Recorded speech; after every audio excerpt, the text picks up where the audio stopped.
नाज़रीन, अवामी न्यूज़ में ख़बरनि सिलसिलो जारी है। इन वक्त खैबर मां ख़बर ॾींदा आहियूं। खैबर शहर में बदअमनी चोट ते चढ़ी वई। चोरियुनि जो वारदातूं रोज़ जो मामूल बणिजी वयूं। कॾहिं दुकाननि जूं छितियूं टोड़ियूं पियूं वञनि त कॾहिं वरी मोटरसाइकिलूं, हाणे त कारूं बि चोरी थियण लॻियूं। उन मौक़े ते खैबर शहर जे नेशनल हाईवे रोड जे यू-टर्न जो कमु कंदड़ ठेकेदार नज़ीर अहमद सोलंकी ऐं जावेद अली सोलंकी खैबर प्रेस क्लब ते प्रेस कॉन्फ्रेंस कंदे चयो त ठेकेदार आहियो, ये जो क्रास है ने एनएच जो ठीकु असांखे मिलियो, असां पंहिंजो कमु पे करायोसीं।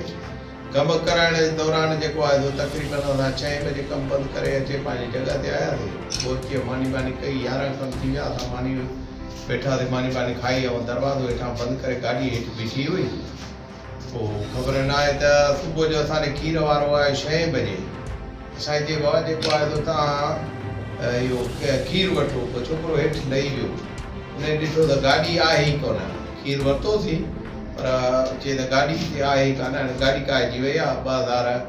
2006 मॉडल आहे ऐं 900 नंबर आहे गाॾीअ जो, ऐं इहा राति असांजी काइजी वई आहे। असां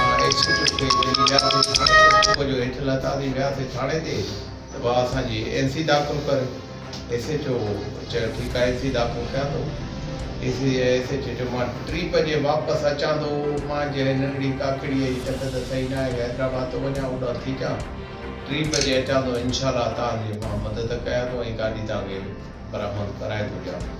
असां SP साहिब खे बि अर्ज़ु था करियूं, अपील था करियूं DIG साहिब खे ऐं मटियारीअ जे SSP साहिब खे असां मदद करे ऐं असांखे गाॾी पंहिंजी वरी कराए ॾी। ऐं SHO खे बि चयो आहे ऐं असां हुनखे बार चऊं हाणे बि चऊं पिया त असांजी FIR बि दाख़िल करे छॾियो। जो असांजी गाॾीअ जो नंबर, चेचस नंबर, इंजन नंबर असां NC में कराया आहियूं, पर दुबारा बि वञी असांजो कराईंदासीं। त असांखे रिकवरी कराए ॾींदा, साईं जी महिरबानी थींदी। DIG खे बि हैदराबाद खे अपील था कयूं, सिंध मार साहिब खे बि अपील था कयूं त असांखे रिकवरी गाॾी पंहिंजी कराए ॾियनि। मज़ीद खबरों और तफसीलात के लिए विजिट करें हमारी वेबसाइट www.awamiNewsHD.com।